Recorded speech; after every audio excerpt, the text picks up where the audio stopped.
Also, we suggest that you take notes, and in the future, we're going to deal with a little bit more details in these matters.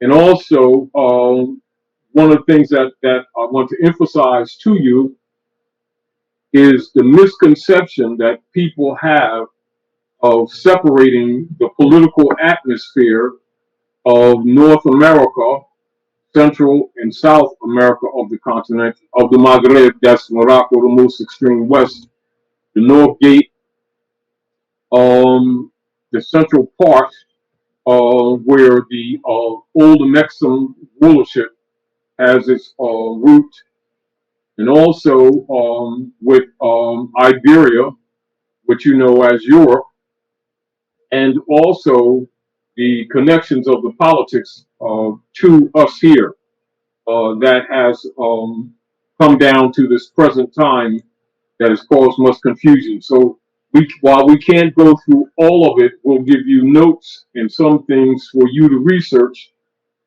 in order to upgrade your consciousness on the actuality of the politics. Also, the motivations of many of the people in the secret societies who have been operating at North America and promoting their unum sanctum agendas of colonial operations of the hybrid European hegemony around the world. And so, in order to understand the politics that's been operating here, you must have a broader concept of the actual parties that have been deceptively operating at North America, i.e., the Whigamores. Now, for one more properly comprehend the complexities and the deceptive nature of the political parties operating at North America and under the United States political jurisdiction in these contemporary times, one must have some knowledge about the Whigamore Party. The misinformed people among us are most familiar with the two monopoly protected parties, symbolized by an elephant for the Republicans, which is the Republican Party, and symbolized by a donkey for the Democrats, which is the Democratic Party. Now, these are controlled political schism parties veiled in historical and political deception. While there are other political parties operating at North America, these are not the focus of this treatise, as they have been almost completely excluded from real or actual effective participation via de facto structures, engineered schisms, and the obviously entrenched and anti-constitutional corruption. In context with and in association with the operations of the Whigamores at North America, all neophytes and scholars may and should review the associated political connections to the Napoleonic Wars. Now, these wars spanned the years 1803 to 1815. Also, as a backdrop on the political atmosphere and influences at North America and the occupational colonization operations, etc., influenced via unum sanctum, review the frauds surrounding the misrepresented and so-called Louisiana Purchase and the wars against the Aboriginal Moors, Al-Moroccans, the true natural people of the land, and review the wars against the Washita, the Dugdamunye, and the ancient ones, or the ancient ones among the true heirs of the North Gate of Amexem. And now we address some points of interest concerning the Whigamores.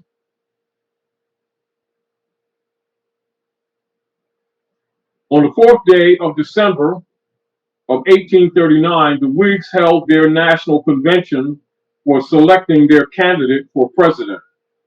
That convention was held at Harrisburg, Pennsylvania, and was about a year before the general election. The leading candidates were William Henry Harrison, who was a war hero and was also the most successful of the opponents of Van Buren in the election of 1836, and had been campaigning for the Whig nomination since that time. Another candidate was General Winfield Scott, who was a war hero of the War of 1812, and who was also known to have been very active in skirmishes with the British in 1837 and 1838. The third candidate was Henry Clay, who was the Whigs' congressional leader and former Speaker of the House.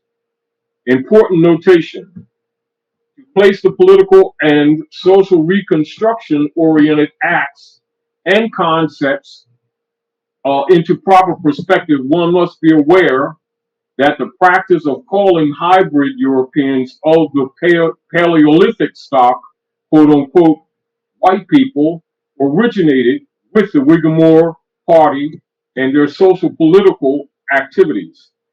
A Whig is a member of the Patriotic Party during the Revolutionary War period and is a supporter of the revolution. The expressive era of the Whigs Party is circa 1834 to 1855 and was formed in opposition to the Democratic Party, favoring a loose construction of the Constitution and of a high protective tariff. In British politics, a Whig is a member of a major political party located at Great Britain, which in general held liberal principles and favored reforms. Now, these Whigs were later called the Liberal Party. Whigs were also pertaining to or characteristic of members of a band of Scottish rebels and marched on Edinburgh in 1648. The Aboriginal Scots were and are Iberians, i.e., Moors. Because of the highly principled standards of jurisprudence expressed in the traditions and customs of the Moors, the Whigs Party members donned curly wigs to imitate or to associate with those said governmental and jurisdictional traditions and customs of the Moors. And these positive law principles are loosely referred to as, quote unquote, the common law. A veiling terminology was adopted for such adaptations and is noted as Whig, WHIG, plus black in parentheses, then a Moor. And so when you see the term black or Moor in history, this is where the connotation of black was adjusted to Moors when the word black actually means pale colors, but actually to remove the people of the land from their right of supremacy relative to sovereignty and the people of the land. And when you come into the operations of the Revolutionary War and the reconstruction of the history, much of this politics is hidden from the people. So it is being shared with you tonight so that your concepts would be more attuned with the actuality of what's going on, as well as the motives of those persons who are operating in government, in the banking systems, in the pseudo dogmatic religious orders, all of which have been and are absolutely connected. The Whigs Party had nominated 3 party members as candidates for the presidency for the United States during the election of 1836. And none of these Whig candidates were successful. However, the aspiring participants did not succumb to discouragement. And in 1840, the Whigs Party nominated and supported William Henry Harrison for president, with John Tyler for vice president. This time, the Whigs won the executive office. Unfortunately, William Harrison died after 1 month in the presidential office. Horace Greeley, he's a very important figure that you must always keep in mind to understand the politics of today, including the Republican Party, including the operations, whereas the hybrid Europeans, starting at North America, began calling themselves white people. Horace Greeley, after giving support and taking part in the and we're going to put it in a context that some of you who are less erudite in jurisprudence can recognize and comprehend in relationship to your rights, your estates, your sentient being, and also to ward off much of the dark corruption that has been placed on humanity by the corrupted priesthood across planet Midgard. Now, as we're talking about land, for the sake of many of you who don't deal with jurisprudence or not aware of jurisprudence, we're going to go to Henry Campbell Black's Law Dictionary, 4th edition of Ancient and Modern Jurisprudence, and read it, and then we'll do some analysis, but we're also going to talk about its relationship to you and how it's also been used, pro or con, but mostly contrary to your best interest, as well as it has been taught to you that it is, and also how you're being robbed by the priesthood. So let's go to Henry Campbell Black's Law Dictionary of Ancient and Modern Jurisprudence. And so when you look at the contemporary world and the promotion of jurisprudence around the world, you will find that a major part of what is called nature's God, nature's law, or the common law of the ancient Sabian Moors has been promoted out into the world from ancient Phoenicia, or what you call Iberia, or what you call today Europe or Europa. And of course, most people aren't aware of in their geological or geological instructions that what is now called Europe is actually Iberian Peninsula and is actually Phoenicia. So most of our people, not knowing the real history of Asia and Africa, have been mentally and politically disconnected from Iberia by virtue of the German, Dutch-German tribes, hybrid tribes that have been purging Europa, i.e. Iberia, for the last few hundred years. And so the concepts that people have in relationship to Iberia is that it is the homeland of the hybrid Europeans, when in fact that's not true.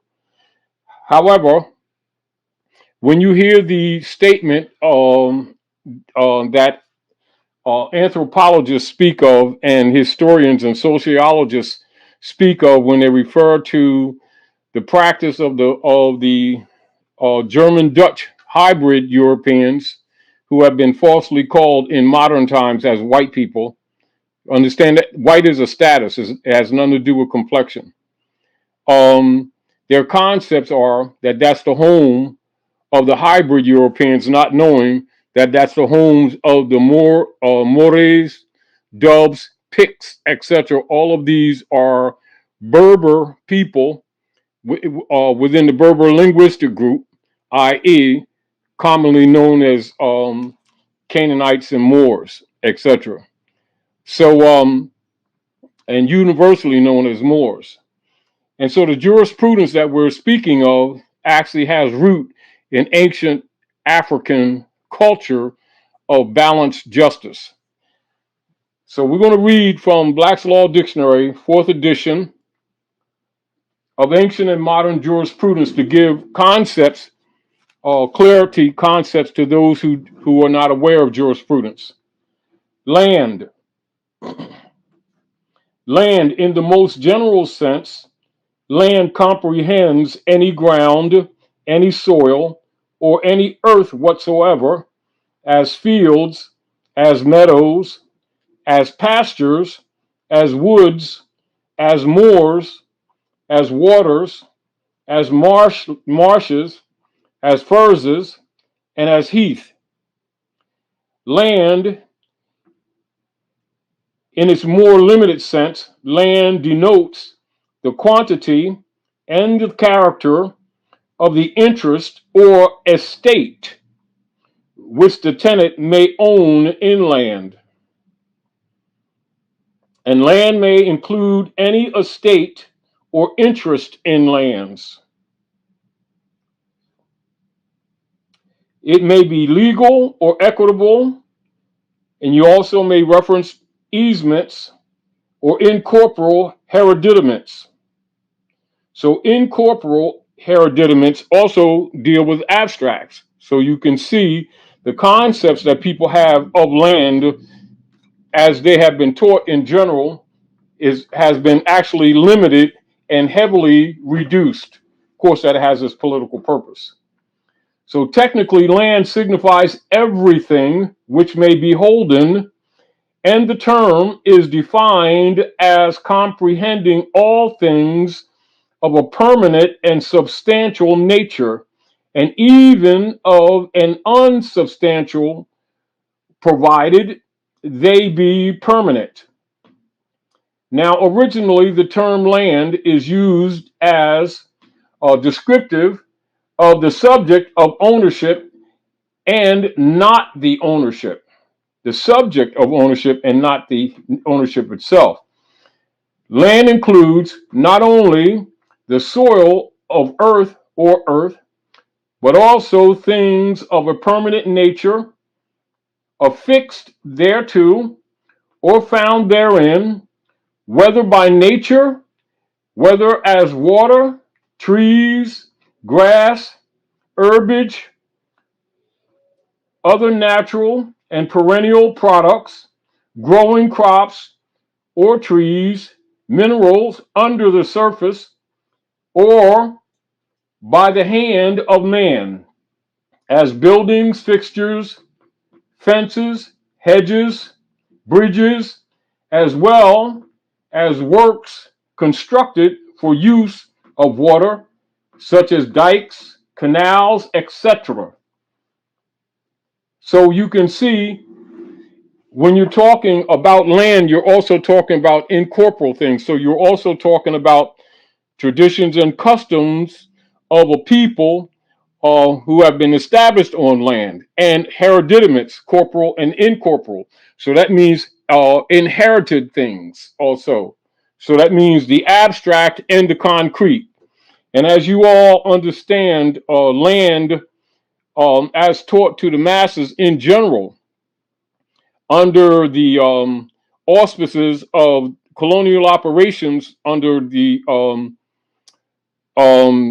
John D. Rockefeller institutions and the Frederick T. Gates institutions, which you know in the Western Hemisphere as the General Education Board, limits the concept of land to the people as simply being the soil. And now you know that it's not limited to that. And so also some things that we want to mention to you so that your concepts are clear is the misuse of dogmatic approach to religions for the purpose of blinding people as to how land is used, how it relates to you. As an example, Yahweh, or what you call, some people say Jehovah, YHWH, is actually the elements of the substance of the land and the abstract, essentially earth, air, fire, and water, all things that we build things from. Now, the people are told that that is the God being as an entity, while those who teach it know that it actually is the elements, are the elements, earth, air, fire, and water.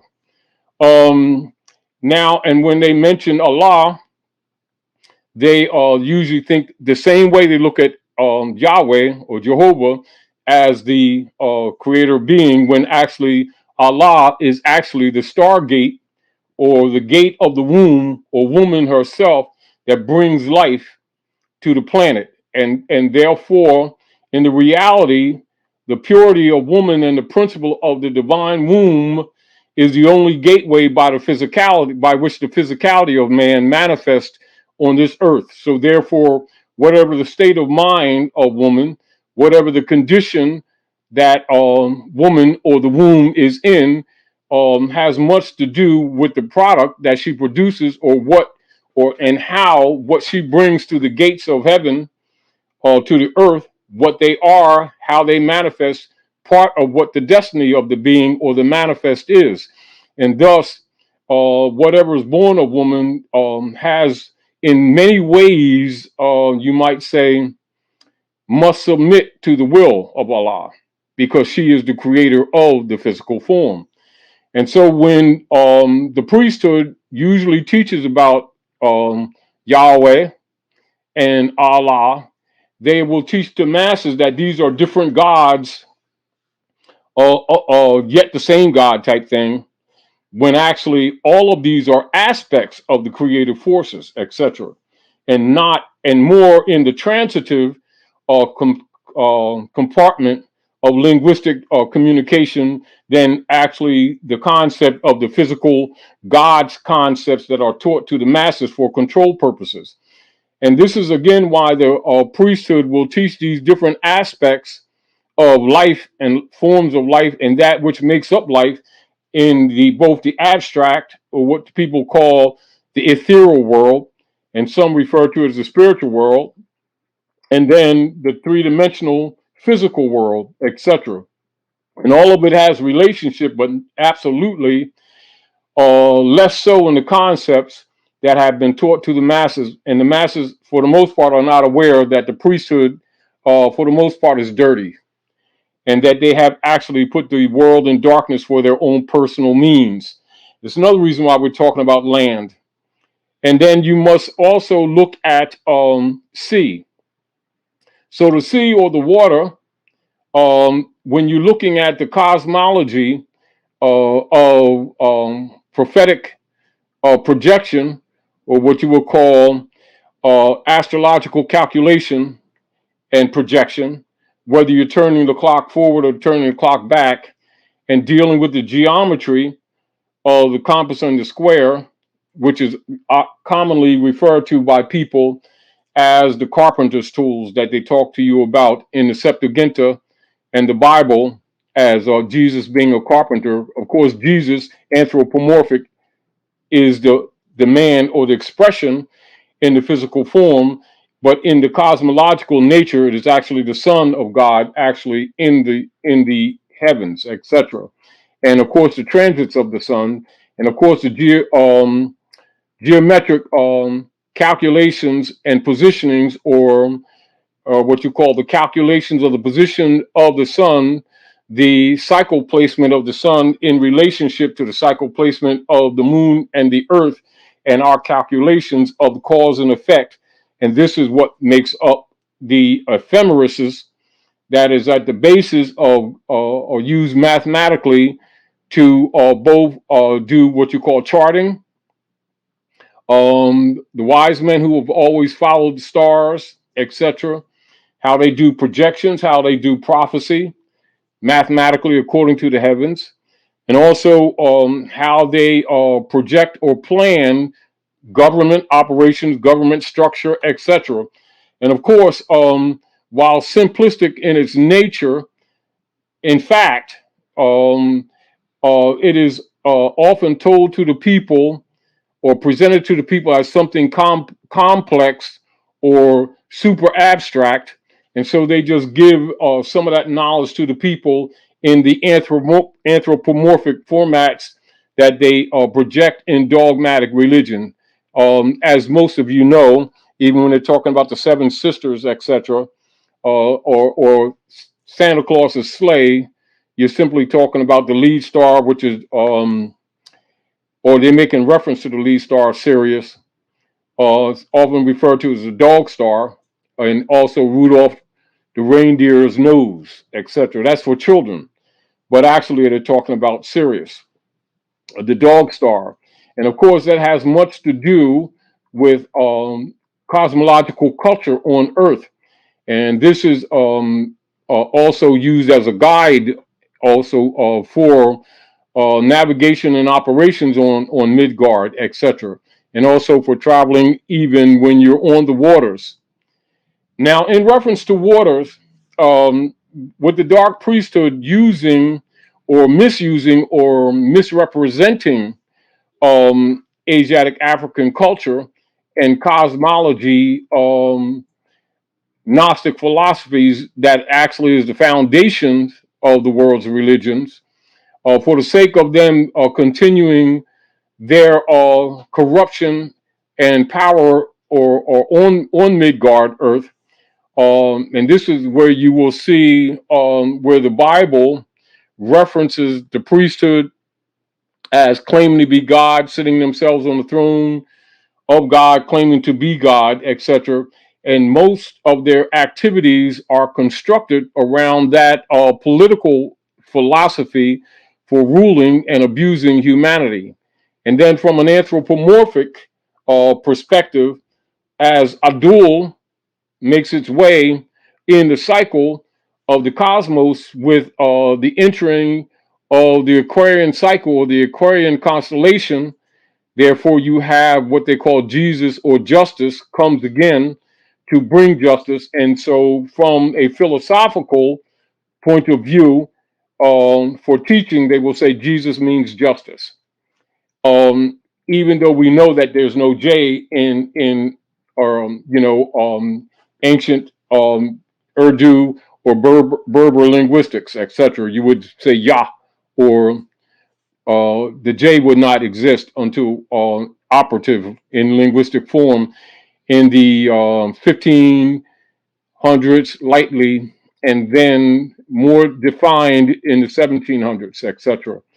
And so when people who know linguistics or have some knowledge of etymology and orthology, you will often hear them say, from a scholarly point of view, that there was no Jesus. What they're talking about, if there was no J operative in linguistic form 2,000 years ago, there would not be there would be no Jesus. What they're really talking about and what they're saying is actually that the Yah or the J is misrepresented, and they're not telling the truth about the anthropomorphic presentment of actually the eclipses of the sun, and the equinoxes of the sun, pardon me, and it's in its transits, etc., by which they navigate or formulate government, i.e., civilization. And also, when you hear them making references to separating Egypt from Africa, the people's concepts hoover around the idea that what they see jurisdictionally with the maps of modern Mappamundi, where they'll see Egypt definitely attached to Asia Sol, or South Asia, i.e., Africa today, etc. It's obvious geographically that Egypt, which is Hikupta, is a part of Africa. But when they're making the reference of separating Egypt from Africa, the concept is the conquest of Egypt as a political jurisdiction in the modern day on the continent of Africa, as you see on the maps today. Actually, what they're referring to when they talk about separating Egypt from Africa, they're talking about Iberia and North, Central, and South America, which is actually Hikupta or Egypt, the Egyptian Empire, etc.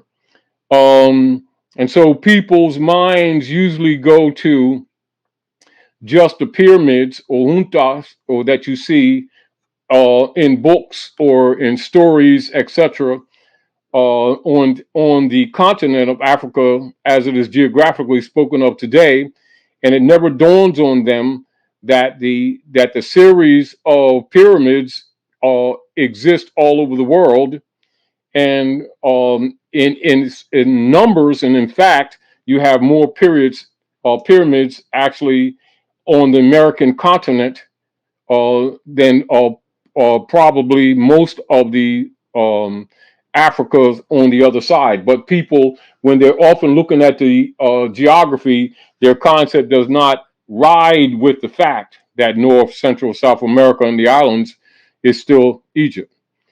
Of course, when you get into your literary structures, say past say mid 1800s and back, you'll hear in a lot of written forms, North America, and particularly the central part of Kentucky, Tennessee area, as Lower Egypt, etc. That's not uncommon, but you wouldn't hear them talking that way today because the politics constructs that the descendants of the land should be disinherited. And so the concept of separating Egypt from Africa um, in the minds of the people is limited to the other side when it's actually talking about most of the civilized world, and particularly North, Central, and South America. Now, as far as the water is concerned, another reason why we're talking